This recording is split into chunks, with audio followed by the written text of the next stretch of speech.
사도신경으로 우리의 신앙을 고백하겠습니다.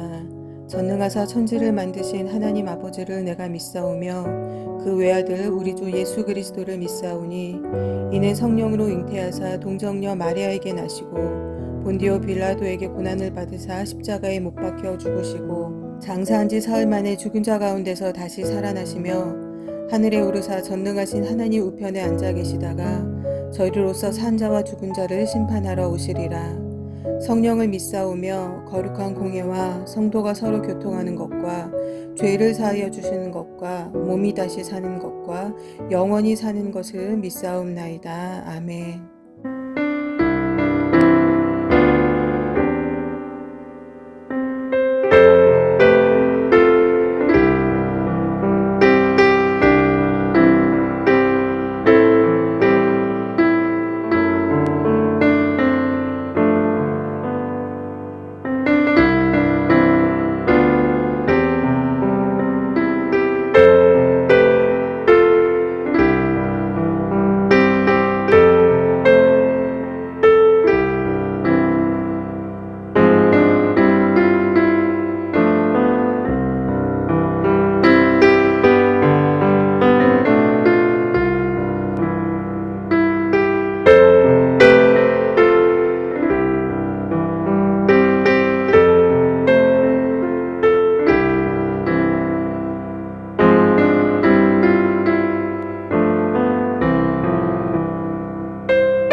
예수께서 성전에 들어가사 성전 안에서 매매하는 모든 자를 내어 쫓으시며 돈 바꾸는 자들의 상과 비둘기 파는 자들의 의자를 둘러 엎으시고 저희에게 이르시되 기록된 바 내 집은 기도하는 집이라 일컬음을 받으리라 하였거늘 너희는 강도의 구려를 만드는도다 하시니라. 소경과 저는 자들이 성전에서 예수께 나아오매 고쳐주시니 대제사장들과 서기관들이 예수의 하시는 이상한 일과 또 성전에서 소리질러 호산나 다윗의 자손이여 하는 아이들을 보고 분하여 예수께 말하되 저희의 하는 말을 듣느뇨. 예수께서 가라사대 그렇다. 어린 아기와 젖먹이들의 입에서 나오는 찬미를 온전케 하셨나이다 함을 너희가 읽어본 일이 없느냐 하시고 그들을 떠나 성 밖으로 베다니에 가서 거기서 유하시니라. 아멘. 헤롯은 유대인들의 환심을 사기 위하여 BC 19년부터 8년에 걸쳐서 성전을 새로 지었습니다. 헤롯이 지음으로 인하여서 헤롯 성전이라 불리던 이 성전은 헤롯 왕의 정치적 통치 기반을 구축하기 위해서 세워졌고 또 그러므로 인해서 이 성전을 둘러싼 비리가 상당히 많이 있었습니다. 오늘 본문에는 이 헤롯 성전에 매매하는 자들이 나옵니다. 이 매매하는 자들은 성전에서 제사를 드릴 때 필요한 물품을 판매했던 상인들을 가리킵니다. 당시에는 예배를 위해 성전을 찾아오는 사람들 중에서 집에서 제물을 준비해오는 사람들도 있었지만 디아스포라 유대인들은 먼 곳에서부터 와야 했기 때문에 성전 주변에서 제물을 구입하였습니다. 그러나 집에서 제물을 준비해 오는 사람들 또한 제사장들이 이 성전을 통해서 이익을 남기기 위해 그들이 가져온 제물의 검사를 제대로 허락해주지 않았기 때문에 성전에 제사를 드리기 위해 온 사람들은 거의 대부분 성전 앞에서 매매하는 자들에게 제물을 구입했어야 했습니다. 또한 돈 바꾸는 자들은 이 환전상을 말하는데요. 당시에는 로마 화폐가 널리 사용되었습니다. 이 화폐에는 로마 황제의 형상이 새겨져 있었습니다. 우상이 새겨진 화폐를 성전에 드릴 수가 없었기 때문에 유대 화폐로 바꾸어주는 사람들이 있었는데 이제 이들을 환전상 돈 바꾸는 자들이라고 이야기를 합니다. 그런데 이들 또한 이것을 악용해서 이 환차익을 많이 남기고 또 착복하는 그런 불법적인 일을 행하였습니다. 오늘 본문에는 또 비둘기 파는 자들을 말씀을 하시는데 레위기 1장에는 예물을 드리려는 사람들의 형편을 고려하여서 소나 양이나 염소를 드릴 수 없는 그런 형편의 사람들에게 비둘기를 드릴 수 있도록 그렇게 말씀을 하십니다. 그런데 이 비둘기 파는 자들 또한 어떤 가격이나 재물에 대해서 어떤 불법적인 판매를 통해 이득을 얻고 있었습니다. 여러분, 우리가 사는 세상은 참 빠르고 다양하게 변해가고 있습니다. 이 다양한 변화 속에서 사람들은 점점 이기적이고 또 개인주의적으로 변해가고 있습니다. 얼마나 세상이 각박한지 어쩌다 선한 행위에 어떤 훈훈한 기사가 나오게 되면 아, 그래도 세상은 아직 살만하다라는 말이 나올 정도입니다. 예전에는 초등학교 학교 앞에서 학원이나 또는 교회에서 나와서 학용품을 나누어 주는 일이 많았습니다. 학원을 홍보하거나 또 교회에서 전도하기 위해서 학원 이름이나 교회 이름이 찍힌 책받침이나 지우개 등을 나누어 주었었습니다. 제가 어렸을 때는 교실 안에 아이들이 이 학교 앞에서 받은 책받침이나 자를 거의 다 사용을 했습니다. 그리고 그렇게 나누어 주는 것을 또 그것을 받는 것을 굉장히 좋아해서 여러 개를 받아서 가지고 다니기도 했었습니다. 또 교회에서 여름 상경 학교를 하면은 예배당에 이부자리를 깔고 이렇게 누워 있으면은 반별로 각각 담당 선생님들이 밤이 돼서 이렇게 찐 감자 같은 것을 간식으로 갖다 주기도 하셔서 그것을 먹는 것도 굉장히 큰 즐거움이었고 재미였었습니다. 그런데 요즘은 예전과 상황이 아주 많이 달라졌습니다. 요즘의 아이들은 이미 너무 많은 것을 소유하고 있고 너무 많은 것을 누리고 있습니다. 학원이나 교회에서 주는 간식과 선물은 아이들을 만족시키는 그 수준을 따라가기가 어려워진 지 오래되었습니다. 어린이날이 되어서 무엇 갖고 싶은지 아이들한테 한번 물어보면 요즘 아이들의 입에서 나오는 말은 핸드폰이요, 게임기요, 이렇게 이야기합니다. 예전에는 교회에서 간식을 받으면 아껴서 먹고, 그러니까 반을 먹고 반을 집에 가져가거나 아니면 집에 있는 엄마나 동생을 주려고 아예 안 먹고 이렇게 챙겨서 집에 가져가는 아이들도 많았습니다. 그런데 요즘의 아이들은 잘 안 먹기도 하지만 또 먹기 싫으면 가져가지도 않습니다. 어린 아이나 학생이나 청년이나 먹다 만 것들이 버려져서 뒹굴어져 있는 것이 일상 다반사입니다.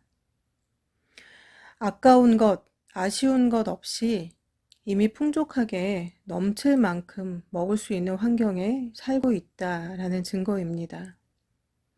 물론 이렇게 풍족한 것이 무조건 나쁜 것은 당연히 아닙니다. 그런데 이 풍족함이 나만을 위한 풍족함이 되어서 다른 사람을 돌아보지도 않고 배려하지도 않는 삶을 사는 사람이 되어버린다면 낙타가 바늘귀에 들어가는 것보다 부자가 하나님의 나라에 들어가기 어렵다는 그 하나님의 말씀이 충분히 이해가 되고도 남습니다.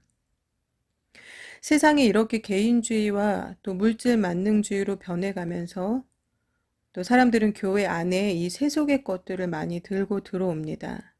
재미를 추구하고 이익을 추구하고 속된 말로 자기 좋은 것만 이렇게 과일 따먹듯이 똑 따먹고 돌아서는 사람들이 많아졌습니다. 또 예수님의 이름을 팔아서 자신의 영광을 취하려는 사람들도 꽤 많이 있습니다. 말씀을 듣고 진심으로 회개해서 변화하기보다는 이 말씀을 자신의 유익된 것에 이용하는 사람들이 있습니다. 교회를 이익된 것에 이용하는 사람들, 이익이 되지 않으면 떠나는 사람들, 물질적 이익이나 또는 어떤 정서적, 감정적 이익들만을 누리고 그것만을 받으려고 하는 사람들이 많아졌습니다. 이런 어른들의 모습은 자녀들에게도 큰 영향을 미치고 더 나아가서는 교회 안의 교육부나 주일학교에도 많은 영향을 미칩니다. 교회는 머리 대신 예수 그리스도를 중심으로 주를 그리스도로 신앙 고백하는 성도들이 각 지체로서 모인 곳입니다. 이러한 교회의 존재 이유는 말씀 선포와 기도, 찬양, 전도, 예배를 통하여서 하나님을 찬양하고 영광을 올려드리는 것입니다. 예수님의 제자된 삶을 살고 이 땅에 복음을 심는 것입니다. 오늘 본문을 보시면 예수님께서는 이 헤롯 성전에서 매매하는 자들 또 한전상들을 내쫓으시고 상과 의자를 뒤엎어 버리셨습니다. 오늘 본문 13절의 말씀을 한번 같이 읽어보시겠습니다. 저희에게 이르시되 기록된 바 내 집은 기도하는 집이라 일컬음을 받으리라 하였거늘 너희는 강도의 구려를 만드는도다 하시니라. 하나님의 집인 성전은 기도하는 집입니다. 그런데 그들은 이 성전을 강도의 소굴로 만들어 버렸습니다. 성전을 강도의 소굴로 만드는 데에는 매매하는 자들과 결탁하였던 또 종교 지도자들이 있었습니다. 이것이 자신들의 굉장히 큰 수입원인데 자신들의 수입원인 이 매매상들을 예수님께서 다 엎어버리시고 그 다음에 병든 자들을 고치시고 또 그 예수님을 막 찬양하는 아이들의 모습 이것들을 보면서 대제사장들과 서기관들은 분을 냈습니다. 여러분 이렇게 성전을 강도의 소굴로 만드는 자들이 있는가 하면 진정한 성전으로 오신 예수님을 찬양하는 아이들이 있었습니다. 로마서 8장 5절에서 8절의 말씀에는 육신에 속한 사람에 대한 말씀이 있습니다. 저하고 같이 한번 읽어보도록 하겠습니다. 육신을 쫓는 자는 육신의 일을, 영을 쫓는 자는 영의 일을 생각하나니 육신의 생각은 사망이요 영의 생각은 생명과 평안이니라. 육신의 생각은 하나님과 원수가 되나니 이는 하나님의 법에 굴복치 아니할 뿐 아니라 할 수도 없음이라. 육신에 있는 자들은 하나님을 기쁘시게 할 수 없느니라. 육신을 쫓는 자는 육신의 일을 생각하며 또 육신의 생각은 하나님과 원수가 되기 때문에 이 육신에 있는 자들은 하나님을 기쁘시게 할 수 없다는 것입니다. 육신을 쫓는 자가 바로 하나님의 집을 강도의 구렬로 만드는 자들입니다. 여러분, 하나님의 집은 장사하는 곳이 아닙니다. 하나님의 집은 내 이익을 구하는 곳이 아닙니다. 하나님의 집은 내 신앙을 자랑하는 그런 교만한 모습을 보이는 곳이 아닙니다. 하나님의 집은 내 영광을 취하는 곳이 아닙니다. 하나님의 집에서 우리는 날마다 무엇을 하고 있습니까? 자존심을 세우느라 사람들과 신경전을 벌이고 있지는 않습니까? 인맥을 쌓기 위해서 사람을 가려서 교제하고 있지는 않습니까?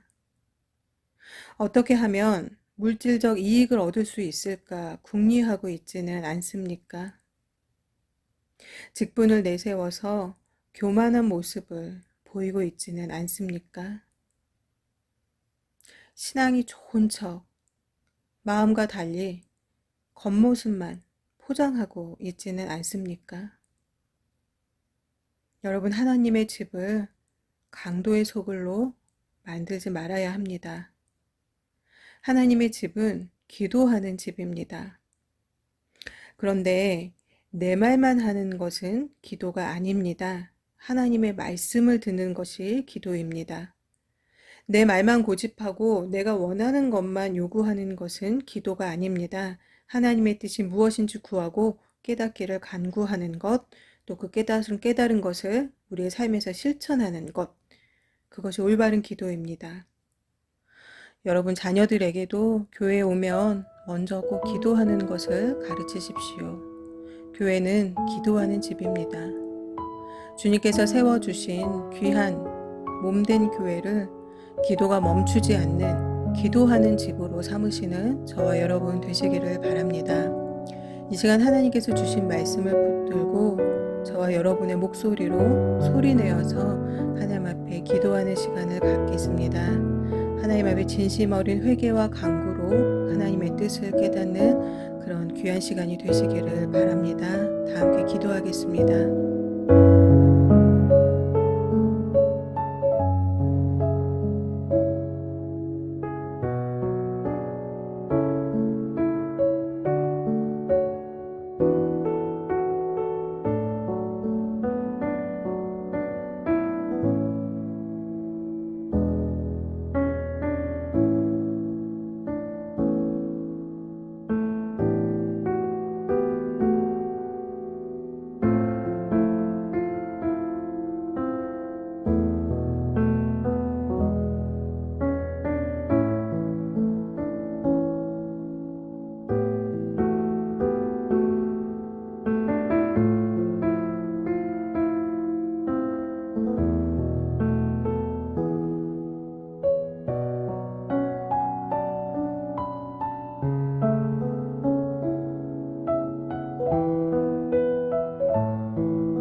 하나님, 우리는 하나님의 교회를 자꾸 우리의 생각과 우리의 필요에 맞추어 변화시키려고 합니다. 하나님의 뜻과 상관없이 우리 이성적이고 합리적인 사고로 말씀보다 다른 것들로 교회를 채우려고 합니다. 예수님께서는 내 집은 기도하는 집이라고 말씀하셨습니다. 예배를 이용하여 물질적 이익을 추구하는 자들에게 하나님의 집을 강도의 구렬로 만든다고 호통하셨습니다. 하나님, 우리 또한 하나님의 집에서 서로 간에 시기 질투하고 비난하고 예수님의 이름을 팔아 이익을 얻으려고 하고 사람이 많은 곳에서 기도하는 위선적인 바리새인들과 같이 거짓되고 위선된 모습으로 교회 안의 강도 중에 한 사람의 모습으로 있지는 않았는가? 이 시간 우리 스스로를 돌아봅니다. 하나님, 육신에 속한 사람이 아니라 영에 속한 사람이 되게 하여 주시옵소서. 나의 기도가 나를 살리고, 나의 기도가 우리 가족을 살리고, 나의 기도가 이웃을 살리고, 나의 기도가 우리의 교회를 살리고, 나의 기도가 이 나라를 살리고, 나의 기도가 전 세계 열방을 살리는 놀라운 기적이 되기를 원합니다. 이 모든 말씀 우리를 구원하신 예수님의 이름으로 기도하였습니다. 아멘. 주기도문으로 예배를 마치겠습니다. 하늘에 계신 우리 아버지여, 이름이 거룩히 여김을 받으시오며 나라에 임하오시며 뜻이 하늘에서 이루어진 것 같이 땅에서도 이루어지이다. 오늘날 우리에게 일용할 양식을 주옵시고 우리가 우리에게 죄 지은 자를 사하여 준 것 같이 우리의 죄를 사하여 주옵시고 우리를 시험에 들지 말게 하옵시며 다만 악에서 구하옵소서. 대개 나라와 권세와 영광이 아버지께 영원히 있사옵나이다.